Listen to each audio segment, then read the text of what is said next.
If I had to start all over again at the very beginning of my weight loss journey at about 150 pounds, which I don't make 5 feet tall for reference, so at about 150 pounds and not 5 feet tall, these are the things that I would start doing so much soon. What's up, mamas? Alexandria here. I'm a 35-year-old toddler mom, therapist, and a self-professed gym rat. I spent most of my adult life overweight and out of shape. And honestly, after losing the 40 pounds I did postpartum, after having my son, it just completely transformed my life in the absolute best way possible. And there are so many things that I learned along the way that would have made my transition so much easier. And so today I want to share with you some of the things that I would have done sooner. And these are just things that have worked for me and have been useful in my journey, and so I want to share them with you. So first, I would have started weightlifting sooner because, oh my gosh, the impact on my physique when I started lifting weights versus not lifting weights. Before, I was very much a Zumba person. I'm still a Zumba person. I love to get my groove on. I love to dance. That's very much part of my personality. If you can't tell, I'm a lot. And I love dance. But I wasn't incorporating any sort of weightlifting. I was just going to the gym and doing Zumba like 1 or 2 days a week. And then I wasn't doing anything else during the week. So I probably wasn't burning all that many calories because all those calorie trackers are a liar. So they'll say like 6, 7, 8. That's nonsense. You ain't burning that many calories in Zumba. I'm sorry. You just not. Unless you're doing like 5 hours of Zumba, which is a lot of Zumba. Anyway, my point is I was just doing Zumba a couple of days a week, and because I was doing just Zumba a couple of days a week, I wasn't really training anything. I was just sort of doing that cardio queen thing, and I believed all the lies and misinformation that weightlifting makes you bulky. It absolutely does not make you bulky. It helps you to lean and tone out. The people and the women that are bulky from weightlifting do that on purpose. Like, it takes a lot of work, effort, and energy to bulk up in the way that these like women bodybuilders do. And so when you start to build muscle, you lean out your physique. And I'll show you some pictures of me before when I wasn't lifting weights versus like when I started lifting weights. This was even before I like got my nutrition together. Once I upped my nutrition and got all that ish like wrapped in a bow, that's when the money happened. That's when the magic happened. But even just incorporating weightlifting on its own had such a huge impact on my physique that I can't believe I didn't do it sooner. Like, why? And thankfully, there's so much more information and great workout programs now that you can do where you don't have to know about weightlifting. You can just go and do. But first, just sort of a Reader's Digest of progressive overload. So like if you feel like you're going to the gym and you're not training like with enough intensity, just try upping your weights just a little bit. Like if you're doing arms, I would say like 2 to 3 pounds max going up in any given increment, whereas in legs, I can typically go up about 5 pounds, but everybody is different. So see what you're doing, and the heavier you can lift, the stronger you become. It doesn't make you bulky, it does make you strong. So that is number 1. Number 2 is I would have stopped eating those like low calorie snack foods. Y'all know what I'm talking about, right? I can't be the only one. Like circa 90s, 2000s, the like low cal brownies or low cal whatever. All the snack bars. There are so many. And I would eat those, and I would buy those to replace what I actually wanted to eat, which would be like a brownie or a cookie. I'd buy these like low cal bars instead, hoping that that's what I would like fill in the gaps with, right? Hoping that it would save me a couple of calories. But what would happen instead is I would eat the brownie thing, because it's not really a brownie. Let's not pretend it's a brownie. It's not. I would eat this brownie thing, but guess what? I still wanted to eat the brownie. I can't be the only one. And so then I would go and I would eat the brownie, and then I've had the brownie and this brownie-esque thing as well. And so what did I just do? I just messed with my calorie deficit. If I was trying to eat in a deficit, then there was no way for me to do that now because I ate the brownie and the other thing. Whereas if I'd have just eaten the brownie like I wanted in the first dang place, we wouldn't be having this conversation. The third thing that I would do if I were to do it all over again is I would have paid so much closer attention to my mindset around my food and nutrition and the way I was talking to myself about my body and my diet and my exercise.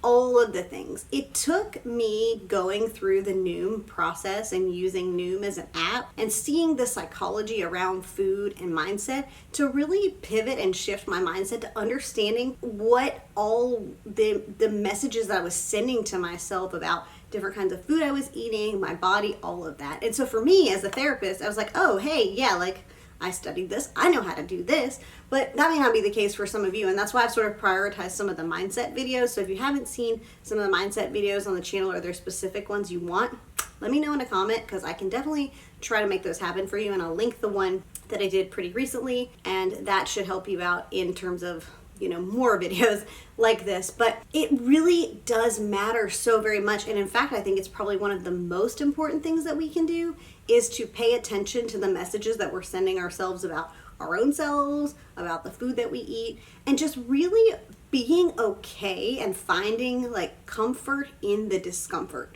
Like being able to sit and do hard things.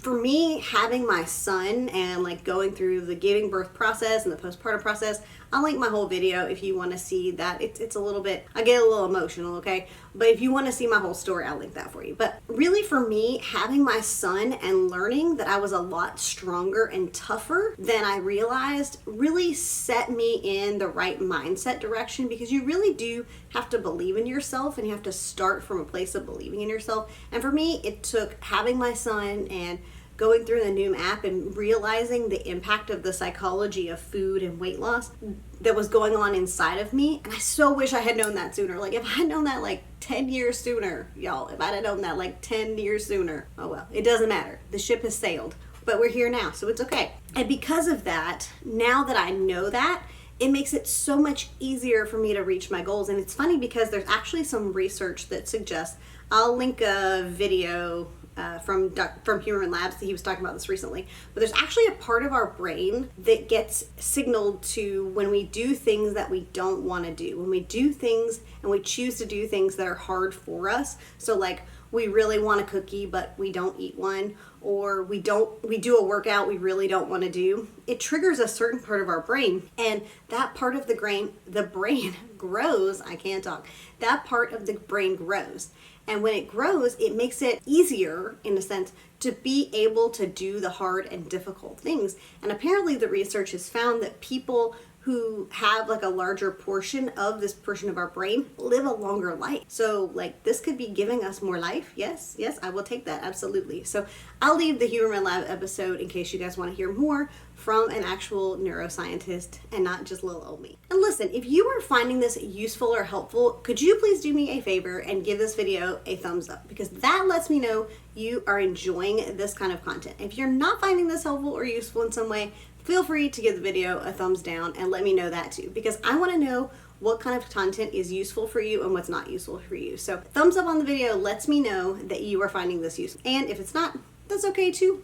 Just let your girl know. Number 4, I wish I had done sooner, is stopped eating so much takeout, stop eating so much fast food. Because if I had known just the level of impact that was having on my goals and what I wanted to do, because like I could not for the life of me. Now granted, maybe that just makes me silly, but like I was eating out multiple meals a day, like 2, sometimes every single meal of the day, and I could not figure out why I was gaining weight. I was like, well, I'm going to the gym a couple of times a week. Yeah, there was like 2 days a week Zumba. Yeah, I was doing that, and I was like, I can't understand, like, why am I not losing weight? Well, all of these foods and the meals that you eat going out, even the like low calorie options for the most part, are all like really high calorie, because they make these foods to taste good.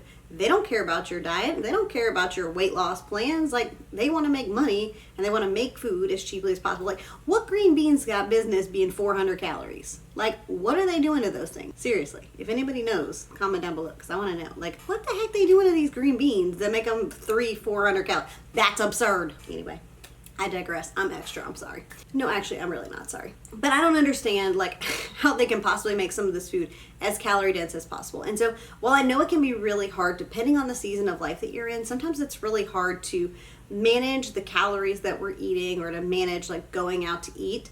And so I encourage, and I actually do have a video. I tested like drive-through's healthiest options. If you want to see that video, that was a fun video I did a little while ago.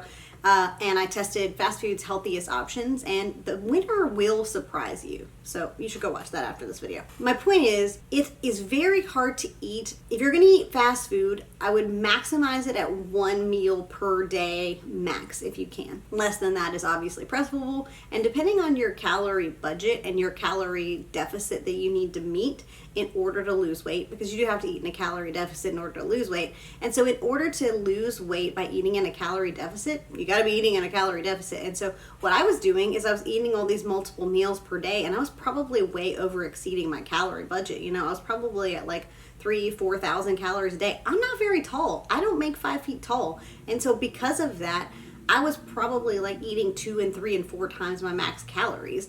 And if you're a little bit taller, you know, maybe you can get away with that for a little longer.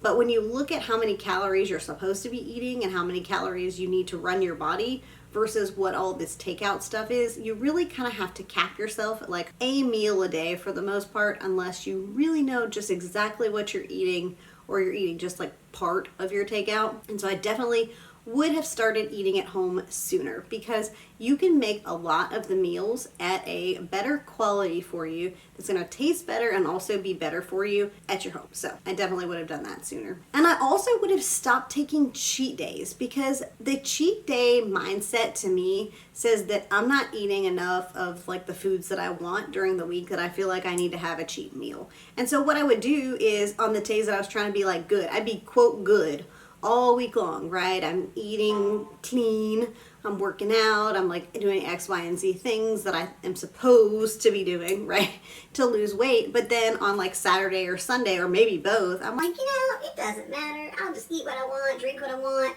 whatever. And so what was happening to me is I was overblowing